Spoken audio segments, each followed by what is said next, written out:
Alright, so what we're going to look at is we're going to look at types of numbers. And specifically we're going to talk about two things, discrete and continuous. And we already kind of deal with these types of numbers, though we might not be conscious of it. So when we're counting, okay, 1, 2, 3, 4, 5, we have individual things, no partial things. So if I were to draw counting numbers on the number line, they're just dots. They don't hold any value in between the dots, right? I either have two things or I have three things, but I don't have a partial thing. And that's really the basis of discrete numbers. There's many different ways we can get about discrete numbers, but discrete numbers have gaps in between them. Gaps where there is nothing. There's no quantity spent. While continuous variables, so I'll put a D here for discrete, continuous numbers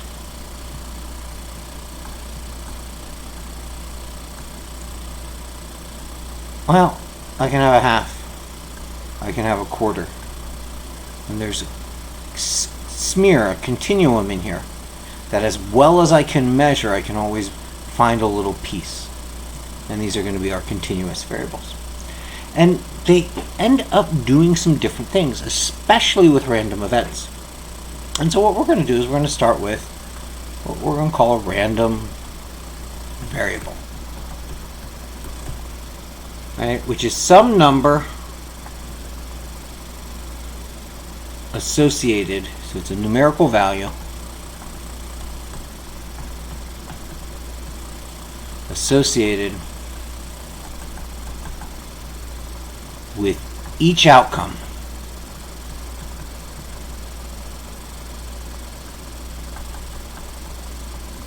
of a probability distribution.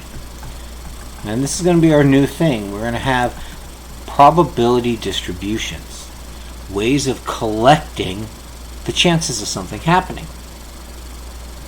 And we're going to do this with random variables. So for example, your book says the number of sales calls a person makes in one day. And this is discrete. They either made a call or they didn't make a call. There's 1, 2, 3, but no 1 1/4. And so we're using X for the random variable, and this is a discrete random variable, the number of sales calls a person makes in one day. Well, you could measure the same event and you could talk about the number of hours spent on sales calls in one day. Now notice, you could be measuring the same data, but you're choosing to measure it two different ways. Here it's the number of calls, here it's the total length on the phone. And this is continuous. Right? In the course of a day, there's 24 hours, but I might spend 6.387 hours on sales calls versus someone else or some other measure 6.3841, and then someone else doing 2.3. Right? Depending on how well I measure, this is a continuous variable. And so we could look at some experiment or some that where we're looking at the same thing, but we're choosing to measure either its continuous state or its discrete state. And that depends on what we want from the data. And so how does this turn into probability is the chance you have of replicating this. So let's see, we have our discrete variables and we have our continuous variables. So let's focus first on counting things. Right. We spent some time at the end of chapter 4 dealing with ways of counting up large number of things. So let's start with the probability distributions where we count things. And so we're going to talk about discrete probability distributions.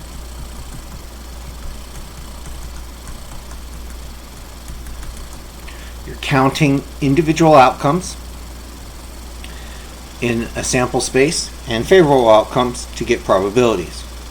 And so here are the conditions. So this lists each possible value your random variable can take. I keep using the word random, but we haven't shown its probability fully yet.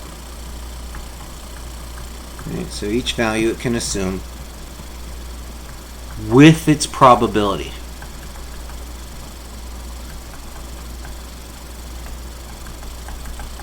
So it's the value and probability. And in a way, it falls back to our histogram idea before. If we had a relative frequency instead of counts, and we had some bin that had a value, whatever the measure was, the measured value, then in this relative frequency can be measured a probability. Because if I have a whole bunch of things in my distribution and I randomly grab one out, my chances of getting one is based off of how many are in there. And so the probability and the value, are needed. And so a probability distribution lists the probability and the value. And it must also satisfy this. The probability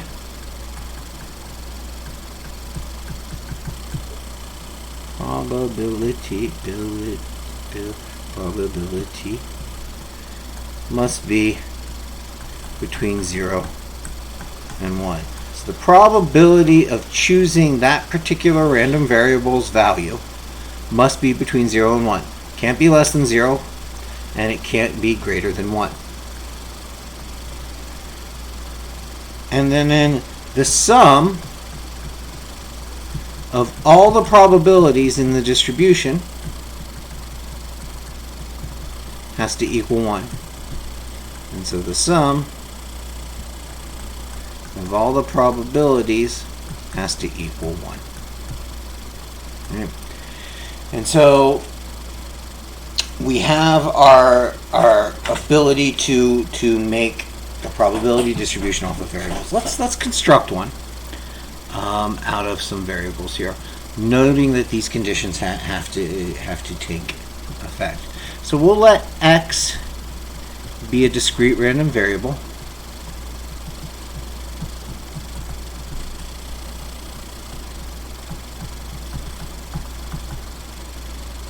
And the possible outcomes we'll assign some other variables to here. Alright, so there's n of them, and we have possible outcomes. And so the first thing is we make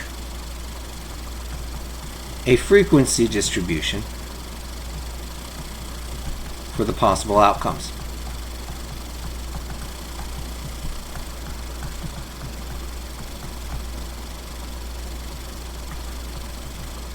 We find the sum of the frequencies.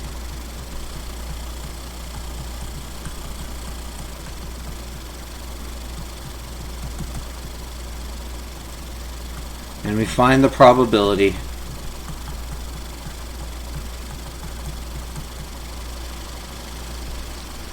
of each outcome, which is the frequency over n, the number of possible outcomes. And we check that each probability is between 0 and 1.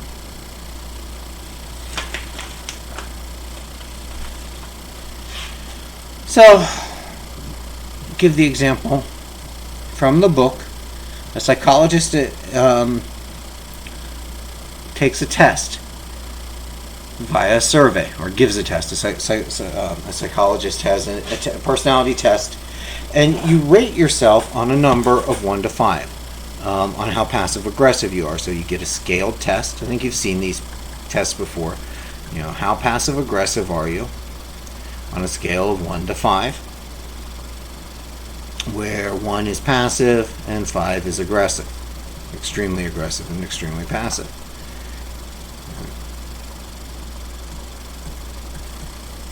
And so you pick a number. What you can do is we'll list all possible values. Well, I could mark a 1, I could mark a 2, I could mark a 3, I could mark a 4, or I could mark a 5. And so we'll say this psychologist gives this to 150 people, and then he counts the scores.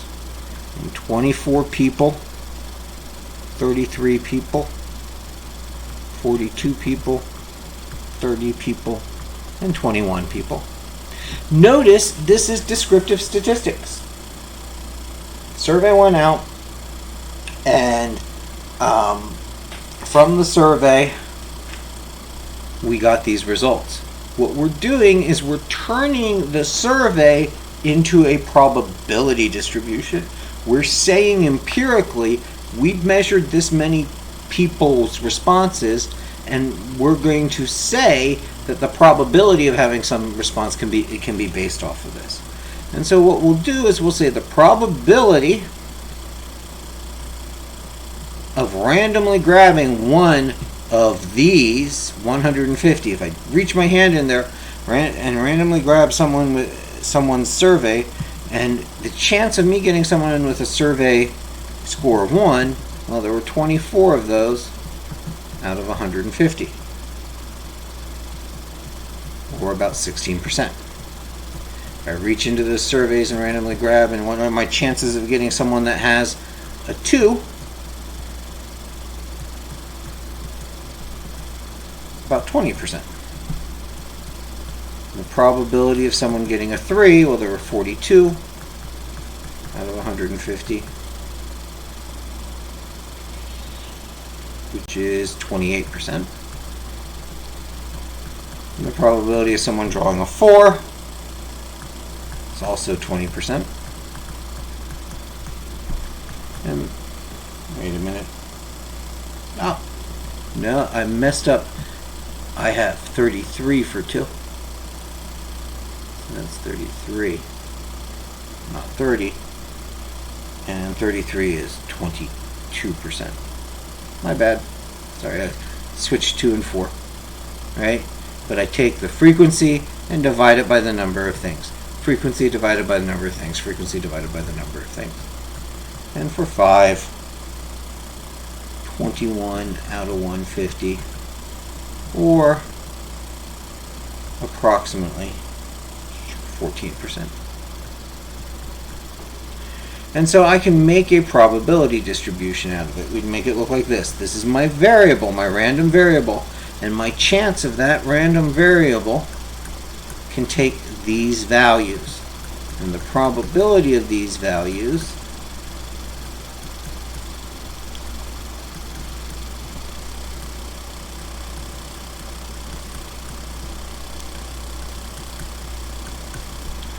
is 202822. And so the thing we have to check is, are each of these between 0 and 1?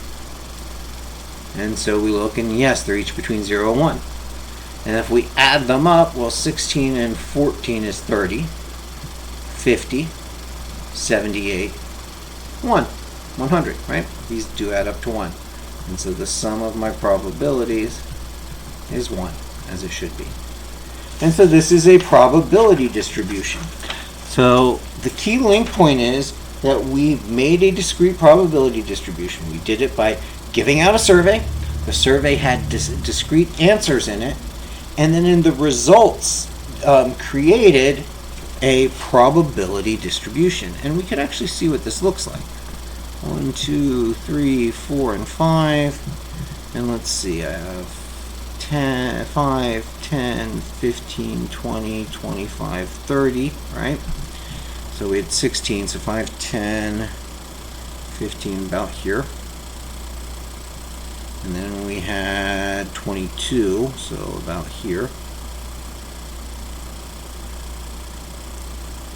And then we had 28, so about here. We had 20. Choose down a little bit lower there. And then 14 down here. And there's our probability distribution. Right now, this matches descriptive statistics. Our goal is to say, well, if I randomly grab one thing from this, what are my chances? Well, here are my chances of getting a particular value. And this is going to help us bridge descriptive into inferential. And so probability distributions work that way. Well, I have this probability distribution, so descriptively I have a mean. And in fact, we can talk about the mean value of a probability distribution in terms of its probabilities. And this is the same as a frequency calculation. So what we can do is we can take the value times its probability and add it up. So the first value is 1, so we'd have 1 times 0.16.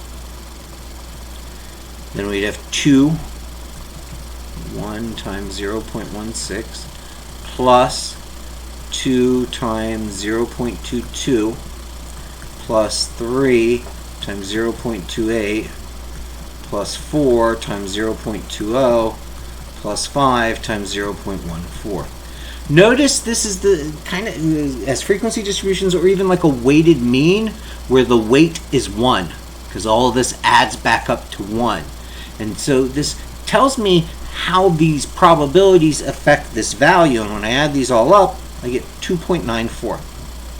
And so the average is going to be 2.94.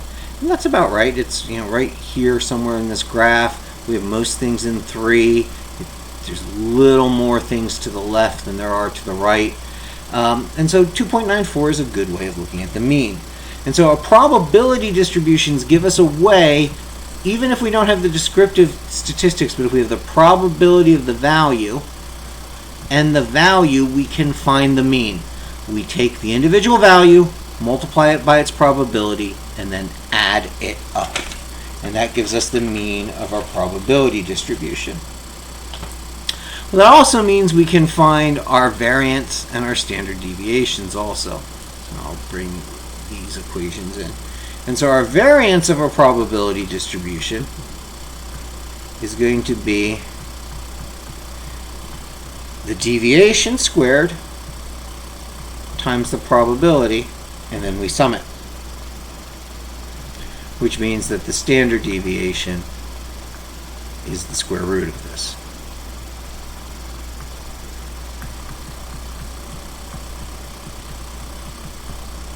And so we find the deviation from the mean, and we multiply it by its probability. Deviation from the mean squared times the probability. Add them all up. And I will do an example of that in the next video.